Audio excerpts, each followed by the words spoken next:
Namaste, and welcome to Transcend, your daily source of inspiration and spiritual wisdom. Namaste. How's it going, everyone? Thanks for joining me here. Sorry, it's been a really long time since I've made a video. I've been in a transition period.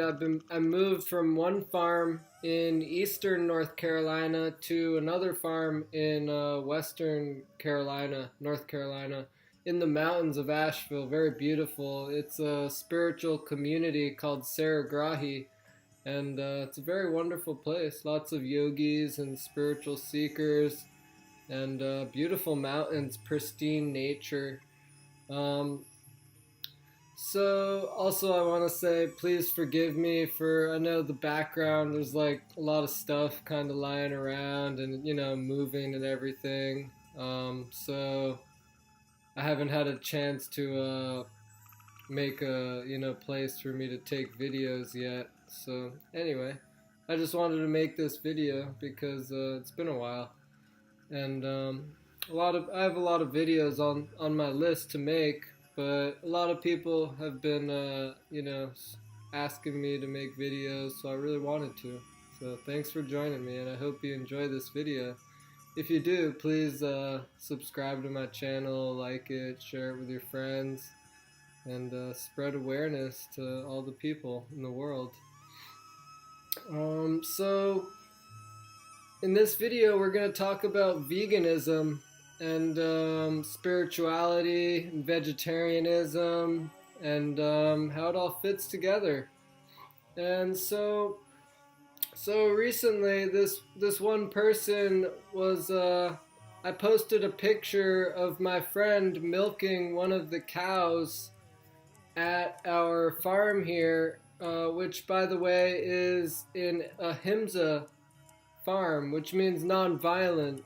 It means the cows live their entire life here. They're cared for, and they're never slaughtered, of course. They live to about 20, 25 years old. That's the normal life expectancy of a cow. And, they just feed off the grass and everything. Live a very peaceful, natural life. And so I posted a picture of my friend milking the cow, and one person who was a very staunch vegan started saying very aggressive and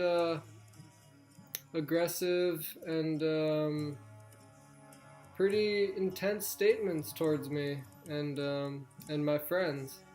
And so I just wanted to address some of their concerns, and because I really appreciate people's concerns. I personally feel that they could have talked to me in a little bit nicer way, but anyway, the concerns are valid, and I wanted to discuss them. So first off, I want to say that I really like veganism. Veganism is an awesome concept and philosophy, and I myself was a vegan before I was a spiritualist, really.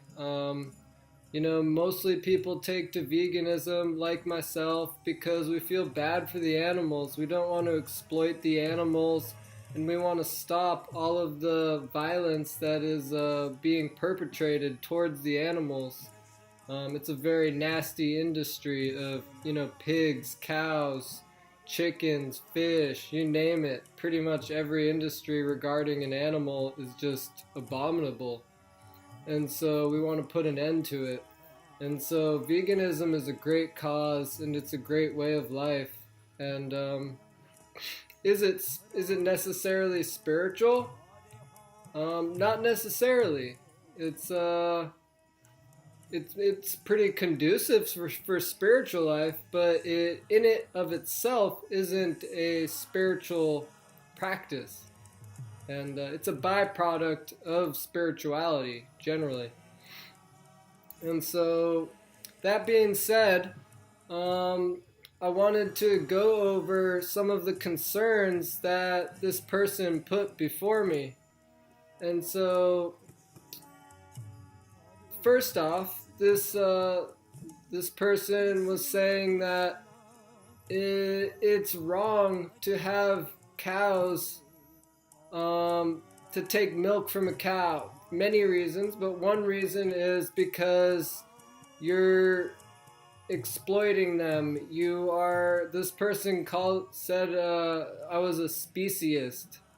I'm guessing that, I've never heard that term actually, but I'm guessing it's somewhat like a racist or a sexist, where you think one species is better than another, and therefore you can exploit the inferior species. And so, to first off, in that point of view, we have to understand the Vedic. In this video, I'm going to teach you the Vedic standpoint, the ancient Indian yogic standpoint on health and spirituality and diet. And so I'm not making this stuff up. It's just coming from the ancient scriptural teachings, the ancient philosophies of Hinduism and Buddhism.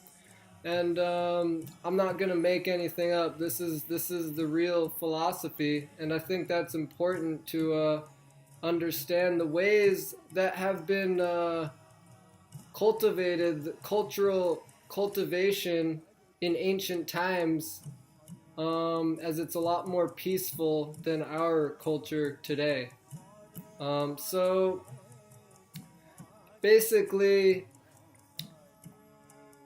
the human is in a position where they are given very high intelligence, and they have the propensity to manage life, to manage gardens, to manage animals, to manage environments, to manage really anything. They're kind of the steward of the earth, and this is a principle that is taught in many scriptures around the world.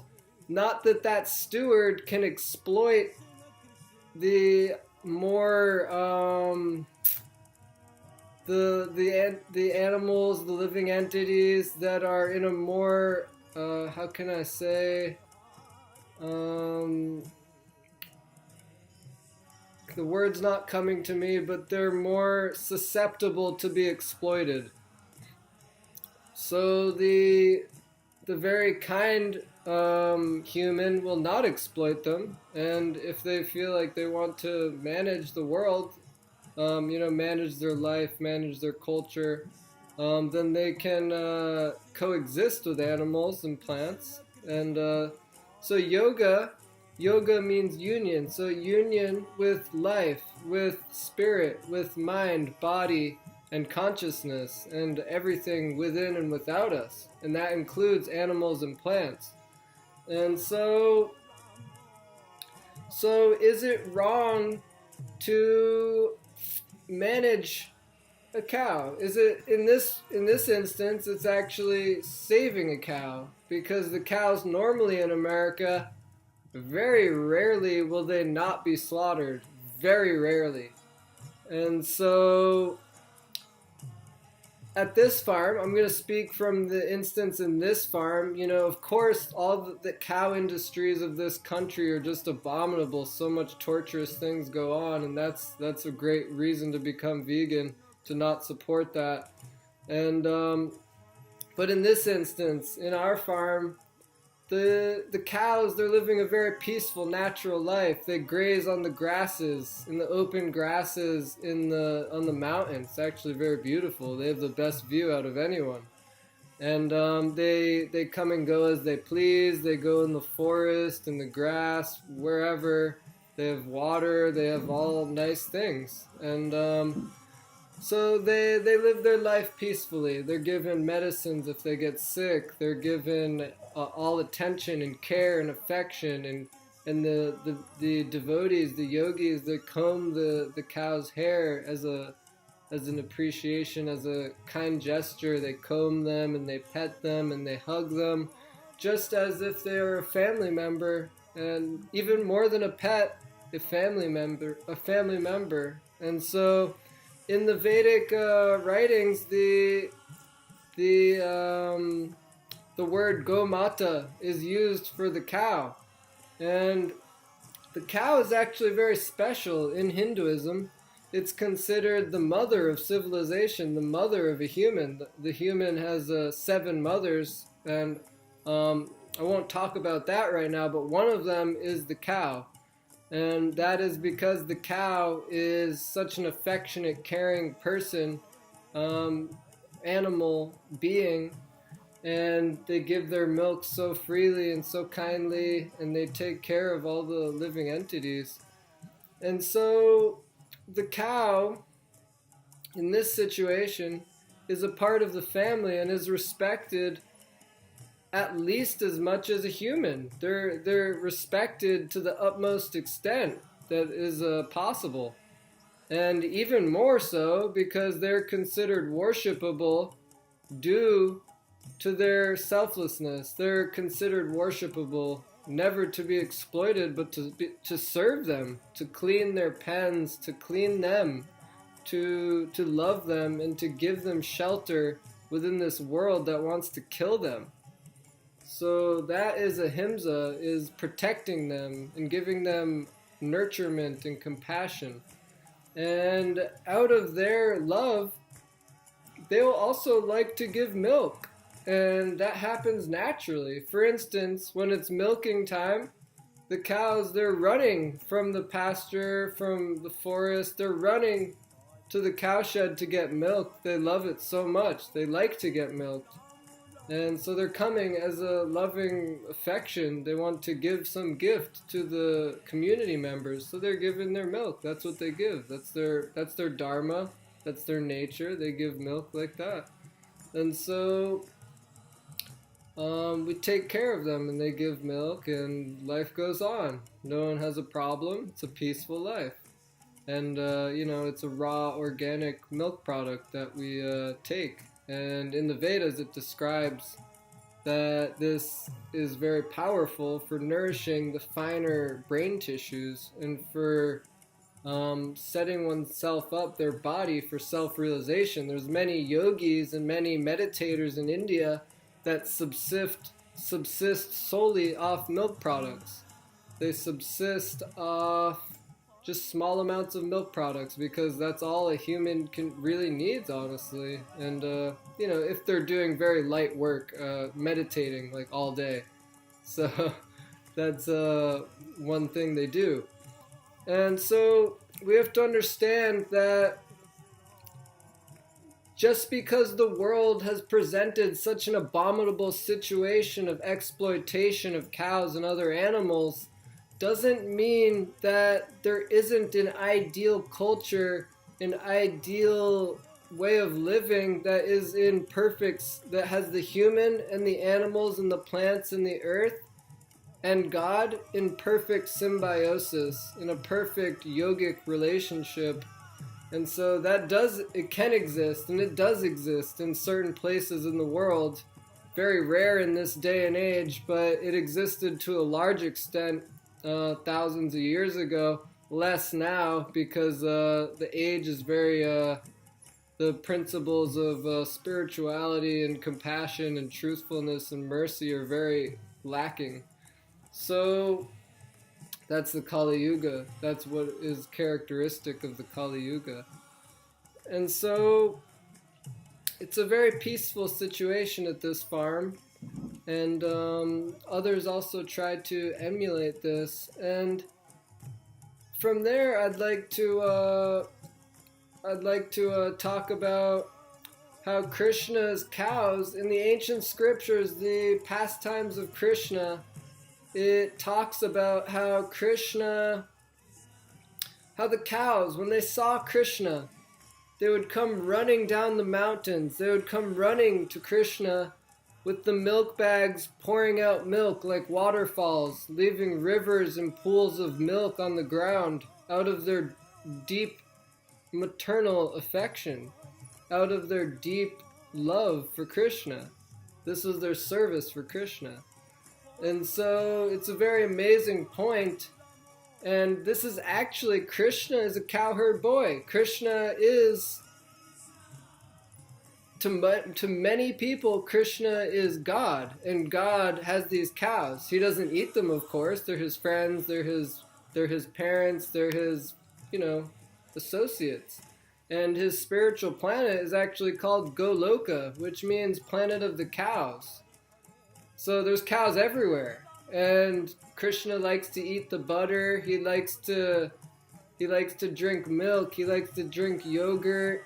He has a naughty nature, so as a fun thing, he'll go into another cowherd person's house, climb up and get the butter pots and smash them, and eat the yogurt and distribute it to his friends and the monkeys. These are nice pastimes of Krishna. They're very transcendental pastimes, just for fun. No one's the loser here. Everyone's the winner. And so these are spiritual things. And that's, of course, if you believe in Krishna and you understand why Krishna is so wonderful. And so that's one point to consider. And that actually has happened within the mortal world many times, where a cow is actually giving milk when there's no material reason for them to give milk. They're just doing it out of their own affection. And we've seen it at our own farms, these Krishna farms in the world. Sometimes there's a cow that there's no factual reason for them to give milk, but they want to give milk. And so they start producing milk just because they want to. And that's a very wonderful, mystical thing. A few times doctors have even come and said, this is very unusual, but anyway, it's happening, so what can you do? So that's happened a few times, and that clearly is due to the cow's affection for the people that are taking care of her. And so these are things, the cow, they have consent, they have love, and they want to give it, and as their gift, they give milk. Okay. And so that's one of the points, and then the other point is, are the babies taken care of? Do they have enough milk to drink? Of course they do. The babies drink as much milk as they want, and eventually the babies don't really need the milk anymore, and so they gradually, there's a process. I'm not an expert cowherd person, but there's a process where the baby drinks less and less milk. It's called weaning.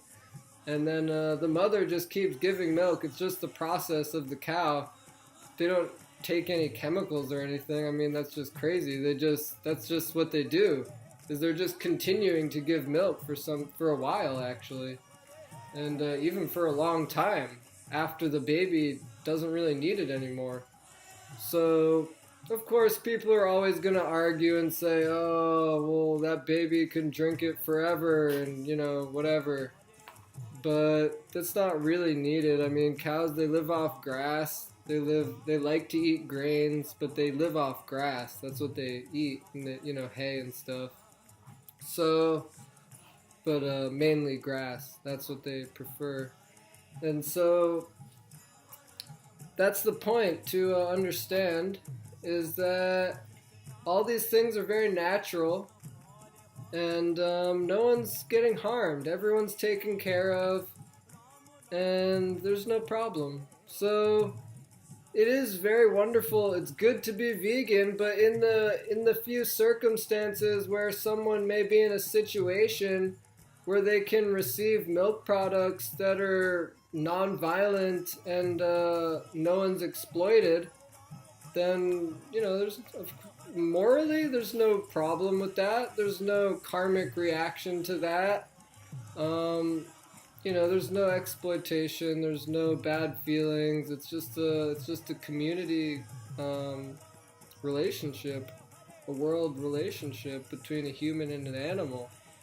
And so there's no problem. And it's actually very good for health, honestly, and that's, of course, if you believe in the Ayurveda, then you'll accept these facts, but maybe you don't, and that's okay.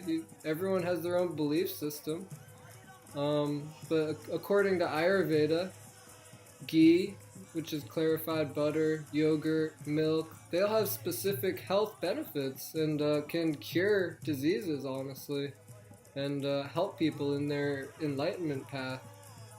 So Um, I think that's about all the points that I wanted to cover for the vegan viewers.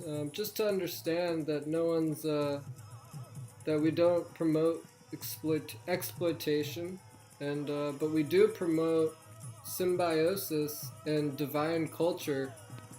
And in India, they will say many times that that is centered on the cow. That's centered. Human life is centered on the cow. And in India, if you ever go, you'll see the cows, they're running everywhere, here and there, on the streets, just everywhere. They're like dogs practically, and in the sense that they're just everywhere. I mean, in America, you don't have dogs running around everywhere, but in India, you do. And in India, you have cows running around everywhere. And it's a pretty funny situation, but it's really cool. They just, they're everywhere, and they just live their life. And so the cow culture is a culture of living off the land, of the system is called Varnashram, and one can look that up if they want to. And cow protection, it's another aspect of Vedic culture, to make sure that cows, to the human's best capacity, never suffers, and that they're given their glorious place in the society. And so that happens in India a lot, but not so much in America. So anyway, thanks for joining me here, and if you have any questions or comments, feel free to leave them in the news feed, and I mean not news feed, comment whatever, comment, post things, and love to talk to you more about it. And there's also a specific type of cow that is very special in India. It's called the Gir cow, and it has a very special type of milk. That milk is the best type of milk for the human and for all living entities. So that's also a difference. There's different cows. And yeah, so thank you. Namaste.